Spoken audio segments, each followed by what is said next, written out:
Hola, ¿qué tal? Buenos días, soy Esteban Venegas y les doy la bienvenida a esta nueva edición de la iniciativa Diálogos para el Futuro de la Educación. El tema que vamos a estar tocando el día de hoy es un tema que consideramos muy importante, sobre todo dado el contexto de la inteligencia artificial que estamos viviendo, ¿sí? El tema es educar con integridad en tiempos de inteligencia artificial. Esta iniciativa es organizada por la Pontificia Universidad Católica del Perú, el Observatorio del Instituto para el Futuro de la Educación del Tecnológico de Monterrey, en México, y el eLearn Center de la Universidad Oberta de Cataluña, en España. Como les decía, el día de hoy, especialistas de estas tres universidades conversarán con nosotros sobre cómo la irrupción de la inteligencia artificial está transformando la educación superior. ¿Sí? Analizaremos los retos que implica esta tecnología para la educación en términos de ética y aprendizaje. Además, también platicaremos sobre las oportunidades que ofrece, ¿sí?, la tecnología, sobre todo para fortalecer la integridad académica, el promover uso responsable de esta tecnología y abrir nuevos caminos hacia una formación más humana y crítica. Por parte del Tecnológico de Monterrey nos acompañan Daniela Gallego, ella es directora de Integridad y Gestión Ética del Tecnológico de Monterrey. Ella coordina a nivel nacional el programa de integridad académica y cuenta con una amplia trayectoria en proyectos internacionales de ética e integridad. Además, ella es miembro del comité directivo del International Center for Academic Integrity y del comité editorial de la revista Integridad Académica de la Universidad Panamericana. Además, forma parte de la Red para la Formación Ética y Ciudadana y de la Red Latinoamericana de Éticas Aplicadas. Desde el otro lado del Atlántico, desde la Universidad Oberta de Cataluña, participa con nosotros Agustí Cerillo, catedrático de Derecho Administrativo. Él ha ocupado cargos de liderazgo en la UOC y actualmente investiga el uso de la inteligencia artificial en la toma de decisiones administrativas. Entre sus publicaciones más recientes se encuentra un trabajo muy interesante sobre la integridad académica en tiempos de la IA generativa. Y finalmente, desde la Pontificia Universidad Católica del Perú nos acompaña María Luisa Benavides. Ella es la jefa de la Oficina de Gestión Curricular y Evaluación. Ella cuenta con una larga experiencia en docencia, gestión académica y consultoría. Actualmente lidera temas relacionados con integridad académica y el uso de la inteligencia artificial generativa en los procesos educativos de su universidad.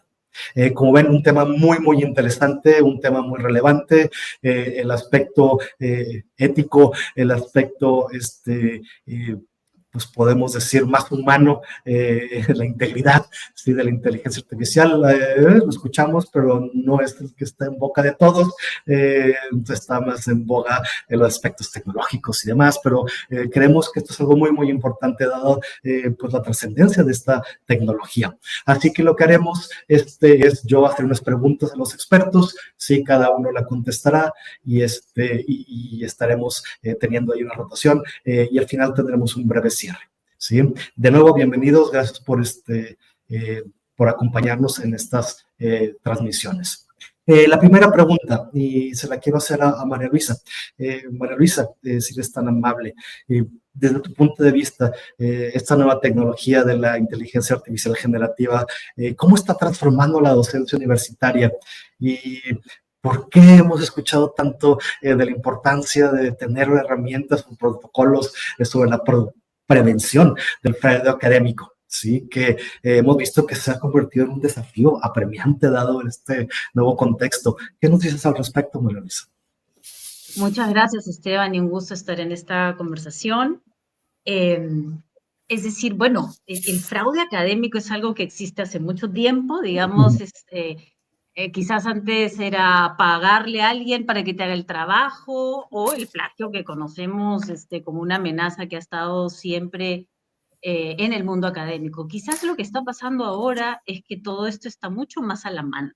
La posibilidad de reemplazar la producción de tu conocimiento, la elaboración de un texto, y me refiero básicamente al riesgo de la inteligencia artificial generativa. Yo soy psicólogo educacional, no tengo muchos conocimientos en las precisiones tecnológicas, pero digamos, en la universidad hemos venido reflexionando más sobre esta inteligencia artificial en particular, Y creo que, claro, esta capacidad que tiene de producir textos, imágenes, datos en general a la mano, inmediatamente, genera una alerta grande en la comunidad académica, porque ahora es mucho más fácil hacer lo que antes quizás era más mediado, ¿no? Y entonces, claro, existen algunas situaciones que se presentan, primero porque los reportes que se piden, algunas soluciones tecnológicas que hacen estos contrastes para ver si los estudiantes usan o no usan inteligencia artificial generativa, no son 100% fiables. Es decir, Sí. siempre se necesita el ojo humano, el ojo de los docentes para poder calibrar y decidir si aquí hay un fraude, ¿no? Por otro lado, se están generando como desconfianzas también, ¿no? Entre el profesor y el estudiante, porque entonces el profesor ya no sabe si realmente los estudiantes son los que han hecho el trabajo o no, pero también los alumnos desconfían un poco a veces de los profesores, porque los profesores pueden usar la inteligencia artificial generativa para producir sus materiales de la clase, pero también para corregir el trabajo de los estudiantes, ¿no? Y creo que hay una cosa que el otro día hablábamos también con un especialista colombiano que señalaba esto y me pareció interesantísimo. Hay una debilitación de la voz del autor, ¿no? O sea, Mm. como, es decir, en el fondo, el hecho de que tú le estés entregando a una inteligencia artificial la responsabilidad de hacer un trabajo por ti, hace que tú debilites tu voz como presencia, pero también tu voz como sello, lo que tú en particular quieres decir, la perspectiva que quieres darle a algo, ¿no? Y claro, eso se hace una y otra vez y se va desentrenando algo que de repente podrías haber entrenado incipientemente en tu etapa escolar, digamos, ¿no? Y que se supone que consolidas en la etapa universitaria y bueno, se va debilitando. Entonces, y bueno, quizás hay otro fenómeno contrario que es el temor total a usar esta tecnología, ¿no? Entonces, como es tan peligrosa, mejor ya ni la uso. Entonces, no sé, se van generando distintos fenómenos, por lo menos esa es la reflexión que vamos teniendo en la Universidad Católica, que hemos puesto esto en debate, ¿no? Y claro, esto presenta grandes desafíos para los docentes, ¿no? En el diseño de los cursos, en el diseño de las evaluaciones y en conocer la propia herramienta o las propias herramientas en sí mismas, ¿no? Sí, sí, sí, no, totalmente de acuerdo contigo, sobre todo el punto del autor. Por ejemplo, veamos el caso de el docente genera el programa de clase, de las asignaturas, la tarea, como decimos aquí, utilizando inteligencia artificial generativa. El alumno lo utiliza para revisar la tarea. Luego el docente otra vez utiliza inteligencia artificial para revisarla. Y entonces entramos en un círculo, Claro, inclusive luego el LMS utiliza todos esos datos para entrenar los modelos de inteligencia artificial generativa. Entonces es algo que tenemos que poner mucha atención. Totalmente de acuerdo contigo, Valeria. Sí, así. sí. No sé, Daniela, desde tu punto de vista, ¿cómo ves todo este tema de la prevención de fraude académico y los desafíos? Sí, gracias. Pues qué debate tan interesante, ¿verdad? Tal y como lo nombrabas, parecía una especie como que al final vamos a estar en un monólogo de la inteligencia artificial consigo misma reportando cosas, ¿no? Eso sería como ya como el absurdo del tema. No, me da mucho gusto escucharlos y estar aquí con ustedes. Muchas gracias por la invitación. La verdad es que antes de pasar al tema de la integridad académica, tú decías cómo está transformando la inteligencia artificial la docencia universitaria. Sí, Y realmente, como saben, estamos en un cambio de época y la inteligencia artificial también se está incorporando en el mundo laboral. En la medicina se usan algoritmos de decisión automatizada, por ejemplo, para tomar decisiones sobre los pacientes. Estaba revisando algunas aplicaciones, por ejemplo, detener a tiempo la cirrosis hepática, poder detectarla, calcular la dosis de medicación después de un trasplante. En el sistema judicial se utilizan algoritmos para ver si una persona va a reincidir o no va a reincidir y entonces si le doy o no permiso para que salga. Se utilizan para dar orientaciones en la extradición de inmigrantes. Entonces, a la par que se está incorporando la inteligencia artificial en el ámbito educativo, se está incorporando en el ámbito laboral. Y eso implica, bueno, un cambio enorme, pero además implica para las universidades el reto de redefinir el perfil del egresado. ¿Cuál es el perfil del egresado y cuáles son las habilidades y conocimientos que tiene que aprender? Y esto exige, aquí en el TEC lo hemos tomado, y como en todos lados, pues con mucha seriedad, porque esto implica un rediseño curricular y que cada área del conocimiento diga qué herramientas sí y qué herramientas no, o cuáles son los conocimientos generales que tiene que tener un alumno y cuáles son las capacidades y las competencias en las que hay que formar. Entonces, primero hubo el shock, y me imagino que todos tuvieron ese momento ChatGPT, yo lo tuve, que fue en mi mismo momento de MS2, cuando salió la computadora y dije, uy, ya se me nota la edad, pero esa cosa de que le moviste al chat y la cosa empezó a contestar, eso fue como un gran impacto, pero esto implica decir, bueno, ¿y en qué quiero educar? ¿Qué tengo que educar? Y yo creo que esta pregunta es central, ¿no? ¿Cuáles son las competencias? Y se habla mucho de pensamiento crítico, pero yo no creo que es solo pensamiento crítico, es tolerancia a la frustración, es habilidades soft, aprender a gestionar los conflictos, aprender a tener conversaciones difíciles, o sea, todo este fenómeno humano que antes se daba de manera espontánea y que ahora con la intermediación de las máquinas se vuelve cada vez más complejo, ¿no? Entonces, es una pregunta enormemente amplia. Y luego el tema de, bueno, cuando ya voy definiendo qué debo educar, eso implica pues un rediseño de la currícula, pero luego una capacitación de los profesores. Y aquí viene otro tema al que María Luisa hacía mención, y es el tema de cuánto están usando los profesores y los alumnos la inteligencia artificial. Y yo he estado dándole seguimiento a un estudio que se llama Time for Class, que realiza una empresa que se llama Titan Partners, donde está Turnitin, donde está la Fundación Melinda Gates, donde está Macmillan, etcétera. Y ellos miden el impacto en la educación y hacen una encuesta a 3.000 profesores. Y en esa encuesta, en la de 2024, además comparan porque le hicieron 2023, entonces van comparando. Es en Estados Unidos.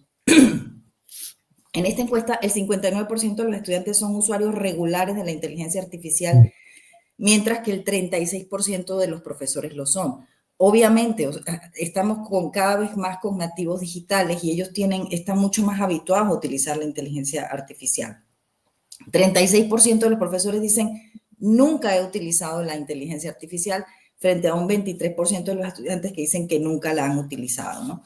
También, ¿para qué la usan y cómo la usan? El estudio señala, por ejemplo, que casi la mitad de los estudiantes utilizan aplicaciones de pago, aplicaciones especializadas, y que el uso que realizan los profesores es más general, es más de herramientas gratuitas, es más de ChatGPT, etcétera. Y con relación a la frecuencia del uso, el estudio dice que va en aumento, y hay una pregunta que le hacen a los alumnos y le dicen, ¿utilizarías la inteligencia artificial aún y cuando estuviera prohibida en tu clase? Y en el 2023, el 29% dijo que sí, que la utilizaría. Ahora en 2024, el 50% dice que la utilizaría. Entonces, esas son las cifras y eso implica un reto enorme para las universidades porque quiere decir, tenemos que formar a los profesores en inteligencia artificial y tenemos que ser claros en relación a eso. No podemos decir, vamos a prohibir el uso porque es un absurdo, pero sí tenemos que decir cuándo se puede usar, para qué se puede usar, cómo se puede usar, qué pasa si la usas cuando no se debe usar. Y eso implica un enorme trabajo. Ya no sé cuánto he hablado, ya voy a cerrar. Pero otra cosa también es que esta parte tenía muchos temas porque esto implica entonces que el profe tiene que rediseñar la clase, rediseñar la evaluación, y el estudio también señala que tanto estudiantes como profesores dicen que han habido un aumento en la carga de trabajo, y eso es interesante, porque yo decía, Dios mío, antes cuando no había internet y uno no estaba localizable, había una diferencia entre lo público y lo privado, entre mi vida en casa y mi vida laboral, y esas diferencias se han borrado. Pero también es curioso que estas tecnologías que en principio vienen a agilizar las cosas terminen generando una carga mayor de trabajo. Entonces, paso a paso, la pregunta del fraude académico. Lo decía María Luisa, es un tema de siempre. Y les quiero contar una anécdota. Había una empresa norteamericana que cotizaba en bolsa, que todavía cotiza en bolsa, que se llama Chegg. Chegg, durante la pandemia, triplicó sus ganancias y tenía más de 70,000 empleados en la India. ¿A qué se dedicaba Chegg? A vender trabajos y hacer tareas de todo tipo, ofreciendo servicios 7/24. Entonces, la demanda está allí. Los estudios que tiene el International Center for Academic Integrity hablan de un porcentaje de copia que va entre el 60 y el 70%. La mayoría de los estudiantes se copian alguna vez durante su vida estudiantil. Y esto lleva a otra discusión mucho más profunda que es, bueno, ¿para qué es la educación? O sea, ¿qué busco yo cuando me estudio? ¿Por qué quiero un título? ¿Qué simulación es esta? ¿no? Y en un libro de Michael Sandel que se llamaba La Sociedad del Mérito, decía es que estamos viviendo en una sociedad de la credencialitis. Todo el mundo quiere un cartón que diga que es doctor y que es máster y que es tal, porque eso le va a permitir subir en la escalera de la movilidad social. Entonces yo creo que aquí hay un cuestionamiento muy profundo que tiene que ver con el sentido de la educación, con las habilidades que queremos desarrollar, con las competencias que queremos desarrollar y con la capacidad de decir, no entiendo, no sé, tengo que volverlo a hacer. No soy perfecto, porque ese es otro efecto de toda esta época en la que estamos viviendo, en el que la vulnerabilidad no tiene un espacio. Lo dejo hasta ahí y luego seguimos. Gracias. No, definitivamente, Daniela, totalmente de acuerdo contigo. Es algo que tenemos que tomar mucho en cuenta. Y fíjate que ahorita le voy a dar la palabra a Agustí. Y Agustí, tu institución está en una situación un poquito distinta al resto de las universidades, el resto del TEC y de la Católica, porque ustedes son pues 100% en línea. ¿Cómo están lidiando con todo esto? ¿Qué retos implica para ustedes este modelo, o para su modelo más bien, esta tecnología? ¿Qué nos puedes contar? Bueno, muchas gracias, Esteban, por la presentación y me alegro de compartir este espacio con María Luisa y Daniela. Efectivamente, en nuestra universidad, al ser una universidad virtual, todas estas cuestiones que ya se han ido planteando generan unos problemas más intensos. Entre otras cosas porque tradicionalmente se ha venido percibiendo que el nivel de fraude académico en las universidades en línea o las universidades virtuales era superior al que se podía dar en las universidades presenciales, ¿no? Si bien cada vez se van publicando más informes que llevan a la conclusión de que no es así, que es una percepción, pero que no se corresponde con la realidad. Pero en cualquier caso, la percepción existe y por lo tanto también es un elemento sobre el que tenemos que tener en cuenta y adoptar los mecanismos para dar una respuesta adecuada, ¿no? Entonces, efectivamente, a mi entender y recogiendo algunas de las consideraciones que hacían anteriormente María Luisa y Daniela, pienso que el reto que plantea la inteligencia artificial en este momento en relación con la integridad académica es importante en la medida en que su uso se está extendiendo de una manera muy fácil, ¿no? Bien lo comentaba Daniela en los datos tanto entre el profesorado como entre el estudiantado. También hay una alta facilidad de uso, ¿no? Un uso generalizado, pero además también es muy sencillo acceder y utilizar estas aplicaciones. Además, tiene un impacto de manera transversal en diferentes tareas vinculadas al proceso de aprendizaje. Y por último, pues también se comentaba, ¿no? Hay una dificultad elevada para poder detectar cuándo se utiliza o no se utiliza, ¿no? Si tenemos en cuenta estas cuestiones y por otro lado también tenemos en consideración de que el uso de la inteligencia artificial generativa pues, permite simplificar muchas tareas, permite potenciar las capacidades de los estudiantes, también del profesorado en el proceso de aprendizaje, pues tenemos la ecuación perfecta, ¿no? Para dificultar, ¿no? Su abordaje y en cualquier caso para dar una respuesta adecuada a los problemas que pueda plantear para la integridad y para evitar el fraude académico. Entonces, retomando la pregunta que me formulabas, Esteban, en el ámbito de las universidades virtuales, efectivamente tenemos un aliado que es el uso intensivo de la tecnología, lo que da unas mayores posibilidades tanto para que los estudiantes como el profesorado hagan un uso adecuado de esta tecnología a la medida en que ya tienen una mayor capacitación en el uso de las tecnologías, como también eventualmente para poder detectar, ¿no? El uso de estas tecnologías por parte del profesorado o también del estudiantado.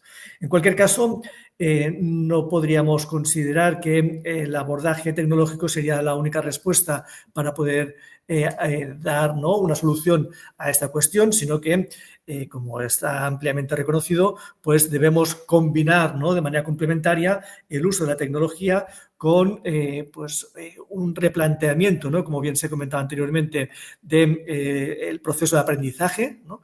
Y asimismo también con un rediseño del marco de referencia que tengan todos los miembros de la comunidad universitaria en este proceso. En este sentido, probablemente debemos repensar, ¿no? Cómo se define el rol de los diferentes actores, del profesorado, de los estudiantes, ¿no? Del estudiantado, entendiendo de que precisamente es esta responsabilidad de cada actor lo que debe garantizar la máxima integridad.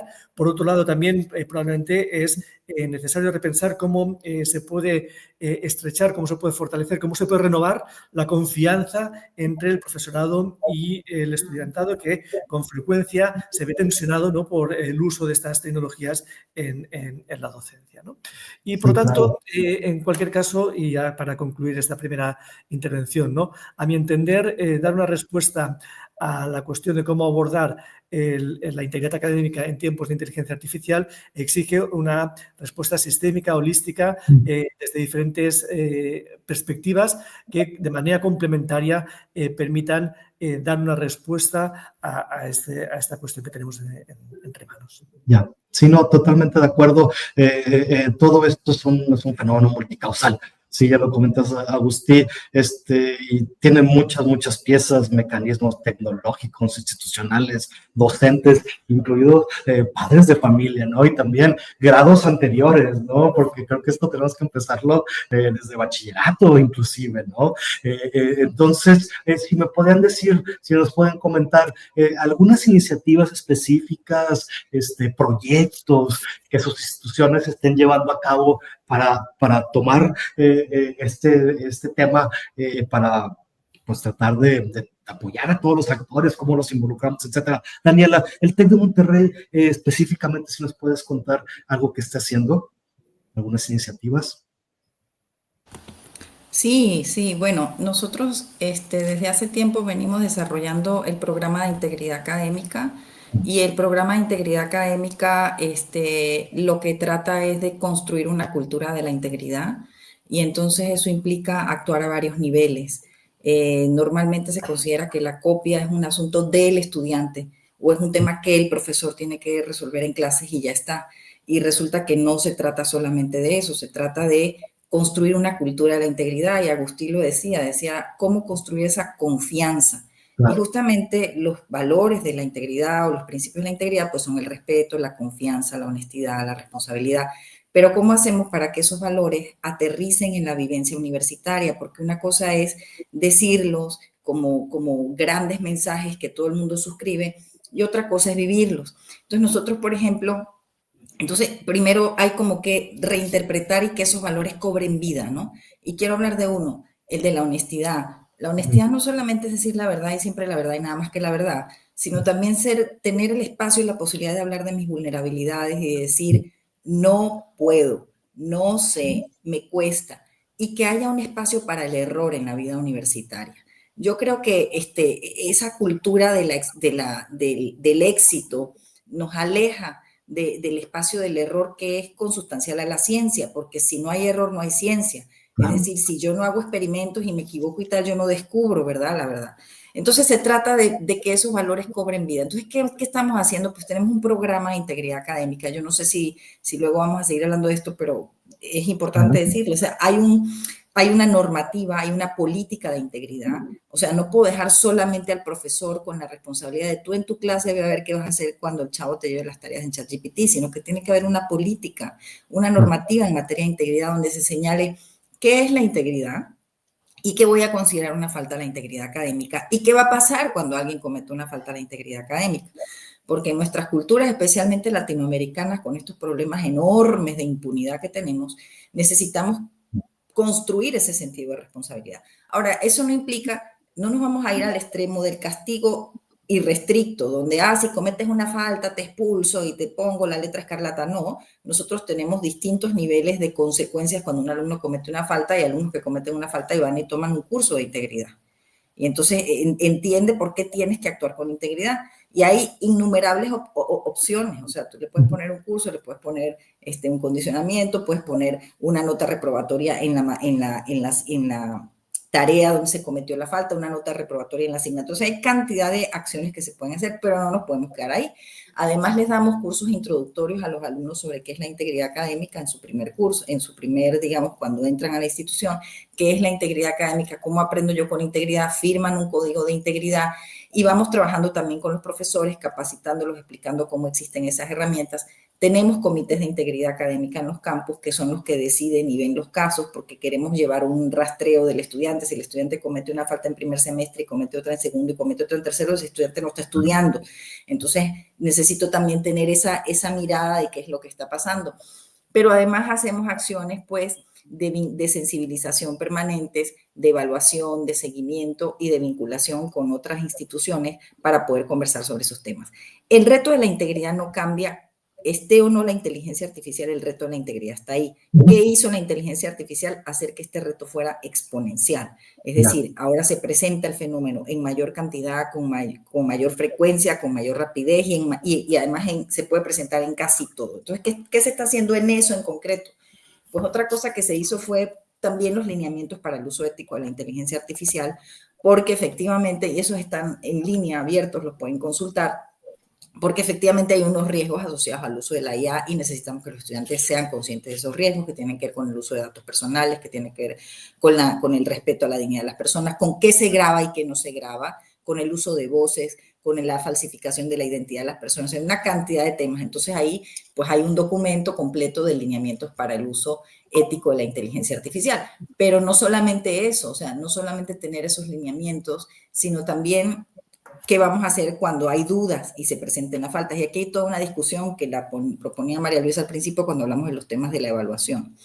Miren, el otro día leí un artículo, en Estados Unidos está proliferando enormemente el uso del libro azul para las evaluaciones. El libro azul es el que hace los exámenes escritos.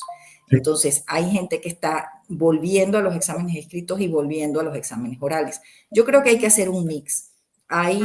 Nosotros en Integridad Académica proponíamos, antes de que saliera la inteligencia artificial, que en lugar de que toda la calificación del curso se vaya a una sola evaluación, hubiera una frecuencia de evaluaciones de muy bajo puntaje que el alumno las pueda volver a tomar para asegurar el aprendizaje y no esa dinámica transaccional que se establece con las calificaciones, ¿verdad? Claro. Entonces, ¿cómo romper esa dinámica? Entonces, hay profesores que están optando por, vale, tú vas a hacer estos ejercicios, los puedes hacer o no con inteligencia artificial durante el curso, pero hay un examen escrito que tiene mucho puntaje. Si en ese examen escrito tú repruebas, pues repruebas la materia. Entonces, en esas líneas estamos trabajando, es decir, seguimos transversalizando la integridad en clase, pero ahora con más herramientas y más elementos en materia de inteligencia artificial. Sí, no, totalmente de acuerdo, Daniela. Y sí, a ver, en realidad es integridad con IA o sin IA, ¿no? Tenemos eso que cuidarlo, pero claro, que ha puesto las cosas un poquito más complicadas. Dado nuestro contexto latinoamericano, comentabas, me gustaría conocer la opinión también de Agustín desde su punto de vista, pues desde Europa, y sobre todo, ¿qué ustedes en la UOC, qué iniciativas, qué mecanismos han diseñado para fortalecer la integridad académica? Bien, en los últimos años se han venido impulsando diferentes iniciativas en el marco del proceso de evolución de nuestro modelo de aprendizaje y en particular de la transición hacia un modelo de evaluación digital. Con lo cual, algunas de las reflexiones que estamos compartiendo hoy aquí y hace un tiempo que las venimos llevando a cabo en nuestra universidad, incluso con carácter previo a la aparición de la inteligencia artificial generativa, ¿no? Con lo cual, en este sentido, digamos que nos ha permitido avanzar en diferentes direcciones, por ejemplo, desde el punto de vista tecnológico, pues incorporando en el proceso de evaluación herramientas que permiten hacer un seguimiento, ¿no? de los estudiantes, una monitorización de su actividad y, por lo tanto, también la posibilidad de poder identificar tecnológicamente si se está haciendo un uso indebido de la tecnología y en particular de la inteligencia artificial generativa, ¿no? También se ha ido avanzando desde una perspectiva más institucional, identificando, ¿no? Cuáles son los principios, cuáles son los valores, en última instancia, cuál es el marco de referencia que debe tener en cuenta tanto el profesorado como el estudiantado en relación con la integridad académica. Y en esta dirección, pues ya se han ido dando algunos pasos para incluir en la normativa de convivencia y en la normativa de derechos y deberes del estudiantado, pues algunas conductas, ¿no?, que deben pautar el desarrollo del proceso de aprendizaje de los estudiantes y también identificando las consecuencias que puede acarrear el incumplimiento de estas conductas y, por tanto, el régimen sancionador que debe poderse aplicar en el caso de que haya un estudiante con la normativa vigente, ¿no? Y, por otro lado, también se ha intentado avanzar en la línea de la transparencia y la formación, ¿no?, de incluir, por ejemplo, en el plan docente, en cada asignatura, pues de diferentes cláusulas que informan al estudiantado sobre cómo se puede utilizar la inteligencia artificial en aquella asignatura y cuáles son las consecuencias de un uso indebido de la inteligencia artificial en el desarrollo del proceso de aprendizaje. Y también se han ido haciendo actividades de formación, tanto para el estudiantado como para el profesorado, en relación con la inteligencia artificial.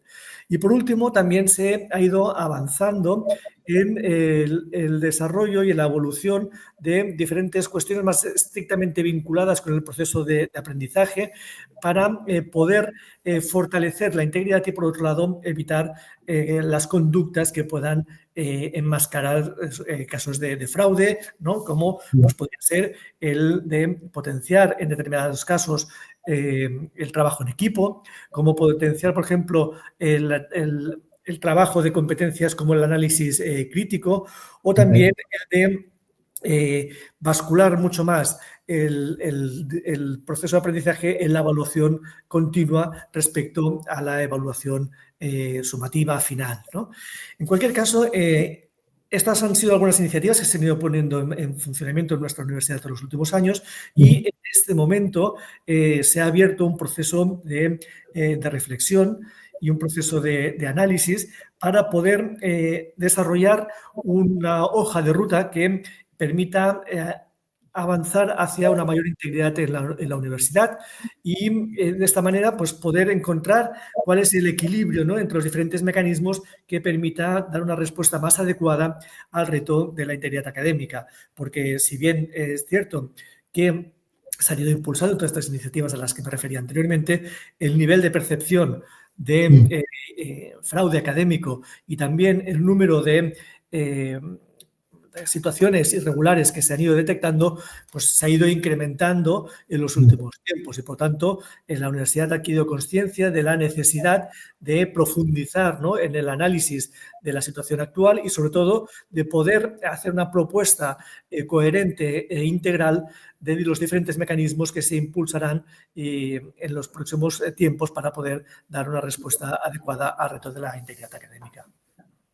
Ya, sí, qué bueno que están teniendo todo este tipo de iniciativas, y sobre todo que lo ven como este enfoque multicausal, ¿no? Y María Luisa, ustedes desde el Perú, ¿qué nos puedes contar? ¿Qué están haciendo desde su institución? ¿Qué mecanismos tecnológicos, institucionales están haciendo para fortalecer, o están utilizando para fortalecer la integridad académica?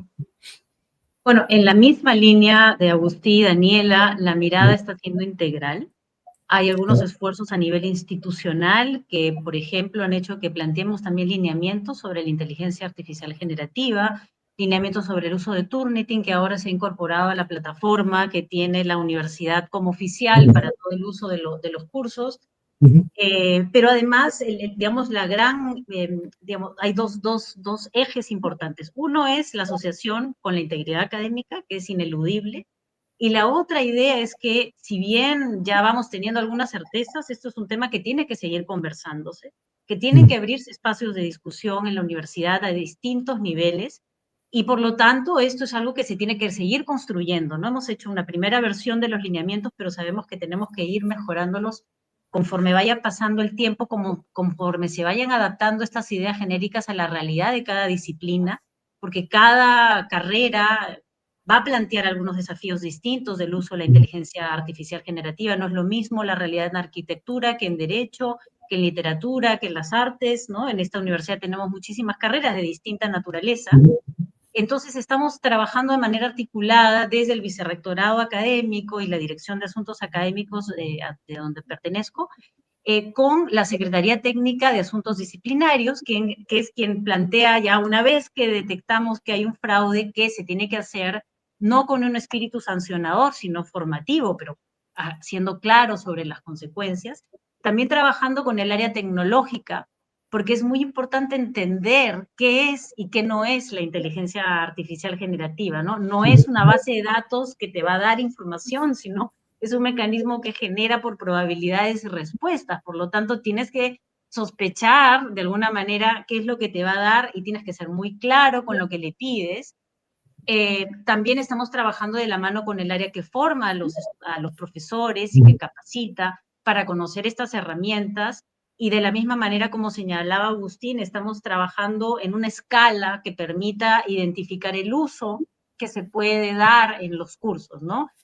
No es lo mismo si yo les voy a pedir a los estudiantes, no sé, que elaboren una comparación de un glosario de términos que existen en la literatura, que existen en la web, en fin, y por lo tanto voy a esperar que haya un alto porcentaje de similitud a que yo les pida que haga algo original, ¿no? Entonces, dependiendo del tipo de tarea, dentro de un mismo curso se puede calibrar el uso que se le va a dar a la inteligencia artificial generativa, ¿no? Entonces, estamos trabajando en distintos planos. Creo que aquí hay muchas cosas que entender, ¿no? Porque parte por cuáles son las razones del uso intensivo. Señalabas, Daniela, que acá hay que siempre pensar en el sentido formativo, ¿no? ¿Para qué formamos? ¿Para qué está la universidad?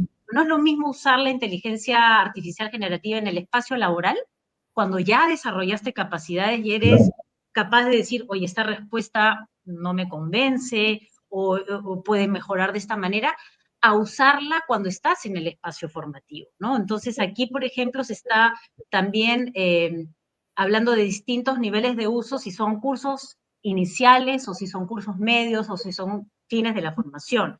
El equipo, por ejemplo, de profesores que coordinan los cursos de redacción, de investigación, están siendo muchísimo más estrictos con el uso de esto porque estás enseñando a escribir, estás enseñando a citar, ¿no?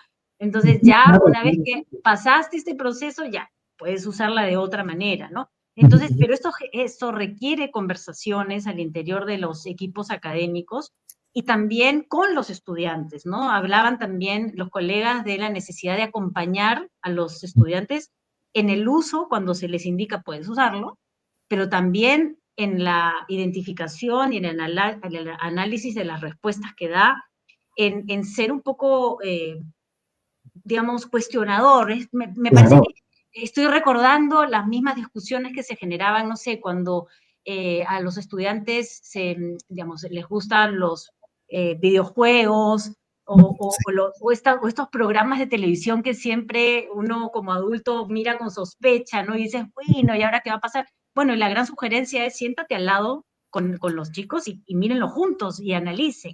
Bueno, más o menos por ahí también va esto, ¿no? Creo que se repiten algunos desafíos. También cuando hablaban de la idea de rediseñar los cursos, yo me asusto porque yo pertenezco a oficinas que promueven la innovación y el diseño y el rediseño de los cursos, pero siento que esto es una amenaza constante para los profesores y a veces ya no quieren rediseñar. Pero es verdad. Es decir, si ahora voy a tener que estar seguro si quien escribe es el alumno, voy a tener que regresar a estas prácticas donde en aula pues todos escribimos a mano un rato.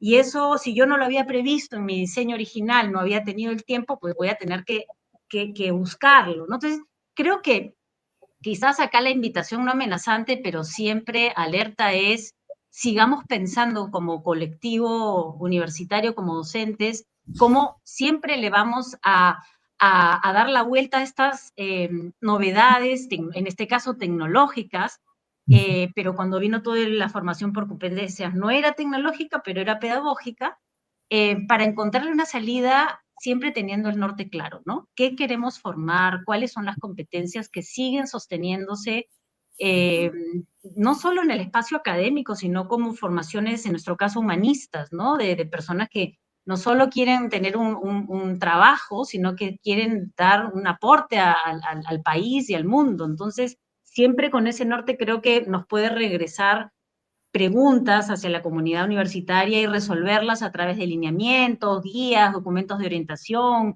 campañas comunicacionales con los estudiantes y conversaciones honestas y transparentes, ¿no? Creo que esto de no perder la voz del estudiante o del profesor o de quien está hablando, que no sea reemplazado, sino usar la inteligencia artificial como un apoyo, como un asistente, como alguien que impulsa tu creatividad, que te da ideas cuando ya no estás un poco perdido, etcétera. Eso sí, ¿no?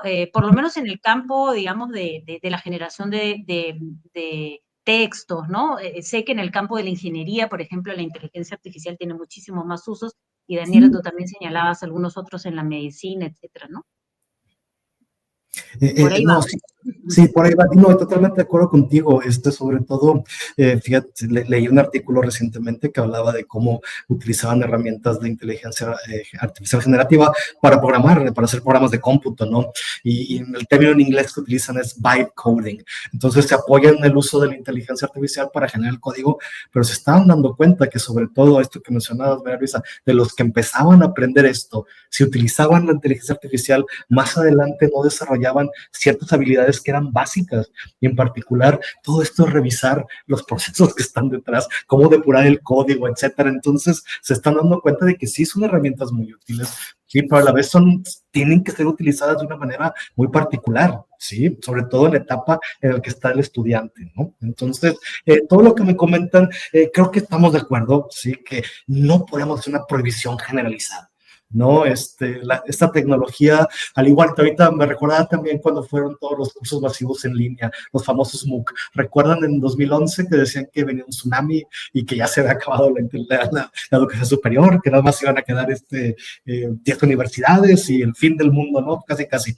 Y no, pues aquí estamos, ¿no? ¿Y qué estamos? Pues usamos como una herramienta más de educación a distancia. La inteligencia artificial generativa creo que está aquí también para quedarse, pero es algo que tenemos que usar con cierta responsabilidad en todos los aspectos que estamos teniendo, ¿no? Pero aquí les quiero hacer una pregunta muy puntual para toda la gente que nos ve, que puede estar a lo mejor en situaciones distintas a nuestras instituciones. A lo mejor son instituciones que apenas están revisando todo este tipo de tecnologías. A lo mejor son escuelas en áreas donde todavía esto ni siquiera se ha pensado implementar, ¿no? Ustedes, como saben, en el contexto de América Latina, la brecha digital es enorme, ¿no? Y en el resto del mundo también, pero, y no solo les de conexión, sino de conocer todo esto. Y esto se los planteo para ver si, por favor, nos pueden decir, independientemente del nivel educativo, ¿qué recomendaciones darían para instituciones educativas que apenas empiezan a lidiar con estos temas de inteligencia artificial generativa? Agustín, ¿tú qué les podrías recomendar? ¿Cómo llevar toda esta transición o este uso de tecnologías? Yo creo que la transición pasa por, en primer lugar, informar, ¿no?, sobre qué es la inteligencia artificial generativa y qué usos se pueden dar. Y informar no solo al estudiantado, sino también al profesorado, ¿no?, para capacitarlo, digamos, para poder tomar sus decisiones, y también desde el punto de vista del estudiantado para poder hacer un uso adecuado de esta tecnología. Juntamente a esta información, lógicamente, pues una formación. Y por otro lado, yo creo que también es muy importante ser conscientes de la necesidad de que el proceso no sea un proceso de arriba abajo, sino que sea un proceso participativo. Yo creo que la clave, ¿no?, del éxito de todo lo que estamos comentando esta tarde aquí es que tanto el profesorado como sobre todo el estudiantado participe activamente en el proceso de análisis del contexto y también en el proceso de decisión de cómo se va a abordar aquella situación, ¿no? Porque en última instancia la responsabilidad de la universidad y del profesorado es garantizar la calidad del proceso de aprendizaje, pero también la responsabilidad de cada estudiante es hacerlo con la máxima honestidad e integridad. Y por lo tanto, si la universidad desarrolla, ¿no?, toda una serie de acciones, pero el estudiantado no las percibe como acciones propias en las que debe implicarse, cualquier plan de integridad académica está condenado al fracaso. Por lo tanto, independientemente de los recursos, ¿no?, de que se disponga, independientemente de la ambición que se pueda tener o del impulso estratégico que pueda haber detrás de cualquier iniciativa que impulse una institución universitaria, es muy importante que todos los actores, ¿no?, que todas las partes de la comunidad universitaria tengan una intervención activa en este proceso. Entender información, por lo tanto, formación y participación serían los tres elementos que deberían caracterizar, ¿no?, cualquier iniciativa para fortalecer la integridad académica. Muy bien, Agustín. Sí, estoy muy de acuerdo, muy de acuerdo. María Luisa, desde tu punto de vista, ¿qué es lo que qué es lo principal que deberían de tomar en cuenta? Creo que esto de tener la integridad académica como un eje nos ayuda a saber que la inteligencia artificial generativa es una herramienta que viene a colaborar, a contribuir, a desestabilizar, a hacernos preguntas, pero que es una herramienta. Es decir, siempre los fines formativos tienen que estar primero, ¿no? Lo otro es que sí hay que generar conversaciones, lo que decía, ¿no? Conversaciones a nivel de las autoridades, a nivel de los docentes, a nivel de los estudiantes, en distintos niveles, porque esto requiere seguir moldeándose. Creo que también es importante, aunque sea poner unas 3 ideas centrales en un lineamiento, o sea, siempre ciertas reglas de juego básicas que después pueden mejorar, pero que nos ponen un poco en la misma línea, nos ponen los límites del escenario en el que nos vamos a mover. Y creo que sí hay que tener en cuenta que me has hecho pensar un poco con la pregunta en estos temas de equidad, ¿no? Es decir, si es verdad que las soluciones gratuitas son distintas que las pagadas y eso también puede generar diferencias en el acceso de los estudiantes y también diferencias en el tratamiento que se le da a la información por la confidencialidad, ¿no? Porque todo lo que se sube a una inteligencia artificial finalmente es de dominio público, entonces hay que tener mucho cuidado con esto, ¿no? O sea, tener un poco esto, el cuidado de qué se sube, por qué se sube, etcétera, etcétera, ¿no? Diría que eso complementando un poco lo que Agustín señaló. Muy bien, sí, totalmente de acuerdo. Ahí también eso hay que tomarlo muy en cuenta, lo de la privacidad y los datos. Y Daniela, de tu parte, ¿cuáles serían tus recomendaciones, queridas? Sí, muchas gracias, qué interesante. Los comentarios que dicen, miren, yo creo que para las instituciones educativas es importante tener clara cuál es su aspiración en materia de integridad académica, qué es lo que aspiran.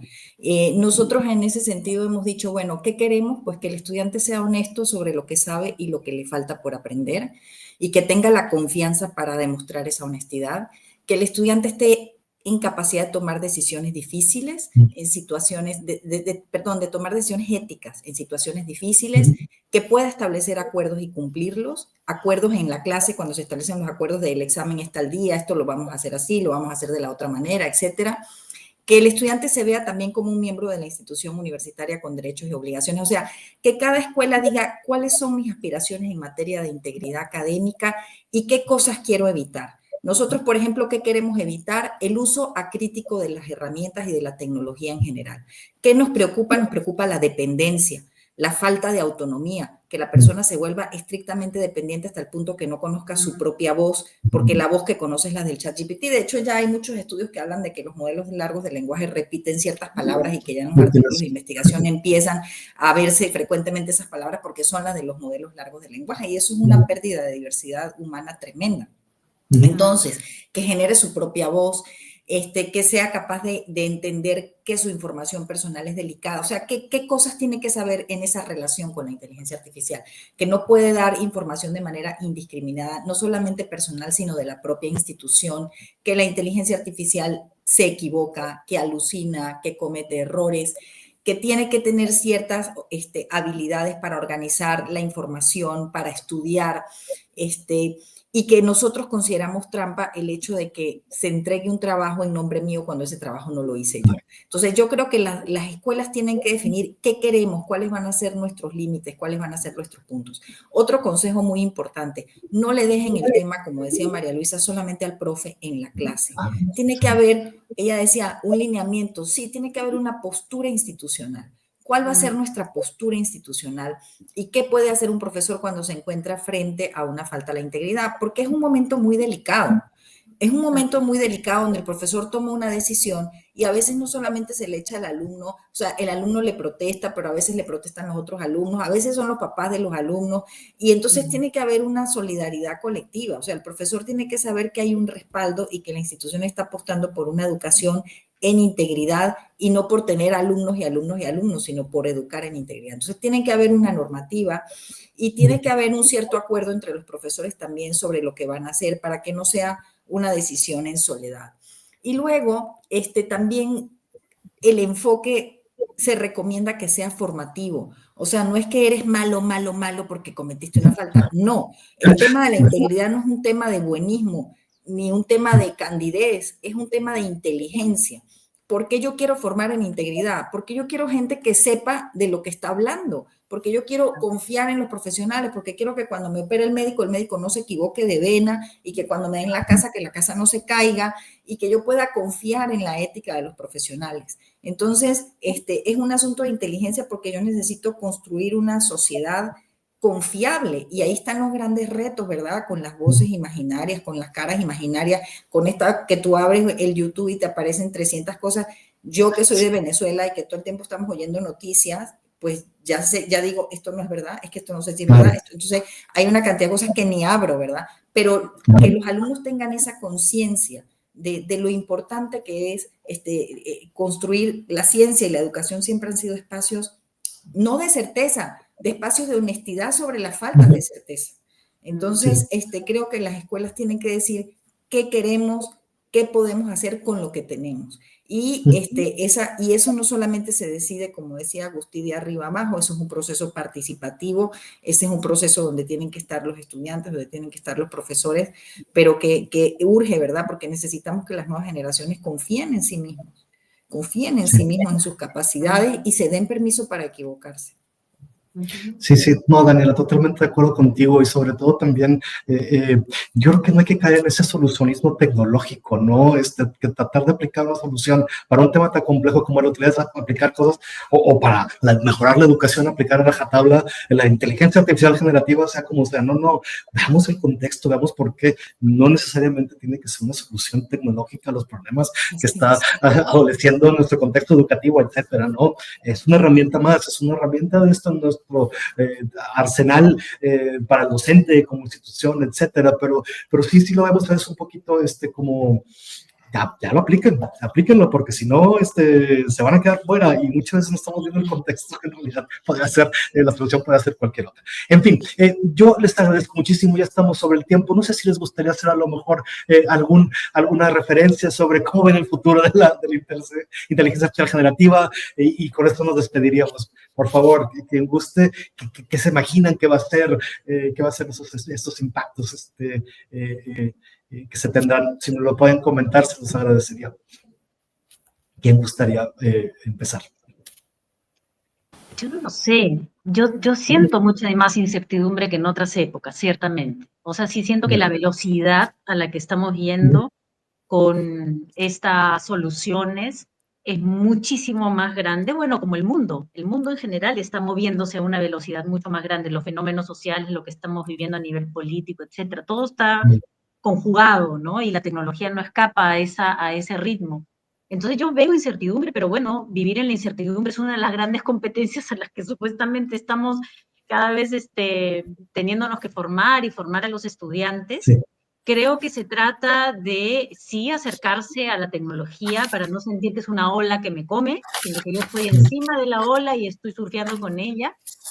Y creo que necesitamos conversar, insisto, creo que lo he dicho más de una vez, creo que necesitamos acercarnos como seres humanos que estamos usando esta herramienta, tratando de entenderla, tratando de ver cuáles son sus usos. Esto que señalabas al final, Daniela, me parece muy, muy importante. Hay una desconfianza de las propias capacidades de los estudiantes y por eso prefiero entregar una cosa bien hecha a decirla yo, pero más o menos, y eso hay que combatirlo, porque estamos en espacios formativos de personas, ¿no? De personas y en su plenitud de capacidades y sus potencialidades. Entonces creo que es insistir en ese vínculo humano que nos hace estar en espacios formativos y que eso sea aquello que nos siga teniendo como bandera en medio del mar de incertidumbres, ¿no? Muy bien, María Luisa. Agustín, ¿tú cómo ves? ¿Qué nos puedes decir sobre el futuro? ¿Cómo ves? Para concluir, yo creo que coincidimos en que tenemos un gran reto entre manos, un reto que es complejo, que tiene diferentes visiones y lecturas y que, por lo tanto, eso nos exige abordarlo de una manera colectiva, con una implicación activa de todos los colectivos implicados. También siendo conscientes, como hemos tenido oportunidad de ir comentando a lo largo de este diálogo, con una visión holística que no solo espere que la tecnología nos resuelva el problema, sino que también debemos repensar cómo venimos haciendo las cosas. Probablemente la mejor manera de empezar a abordar este reto, ¿no?, que tenemos entre manos es volver a los fundamentos, ¿no?, de la universidad y de la docencia universitaria y recuperar, ¿no?, los valores que hemos ido comentando de la responsabilidad, de la honestidad, de la integridad, de la confianza, ¿no? Y a partir de aquí ver cómo pues esta nueva situación en la que nos encontramos y todas las posibilidades que ofrece la inteligencia artificial generativa pues impacta respecto a estos valores para a continuación pues abordar, ¿no?, los mecanismos que puedan fortalecerlos y por lo tanto pues dar una respuesta adecuada a este reto complejo que, como decía, tenemos entre manos. Muy bien, muy bien, muy bien. Y Daniela, por último, tu visión. Gracias. Pues yo creo que estoy con María Luisa cuando le preguntabas cómo vemos el futuro. Harari decía que es la primera vez en la historia de la humanidad que no sabemos, que no vamos a poder vislumbrar cómo va a ser la vida dentro de 20 años, ¿no? Los cambios son radicales, nosotros estamos en medio de una revolución, estamos en un cambio de época y yo creo que es en medio de un enorme optimismo tecnológico, pero a la vez en un momento que exige un ejercicio muy profundo de nuestra capacidad crítica, reflexiva e intelectual. ¿Por qué? Porque necesitamos definir qué es aquello valioso que necesitamos que se mantenga. Y aquello valioso que necesitamos que se mantenga, pues tiene que ver con esas capacidades soft de los seres humanos que tienen que ver con la compasión, con la tolerancia a la frustración, con la confianza, con el saber escuchar al otro, con el poder coordinar la acción en comunidad, con el poder aceptar la diversidad.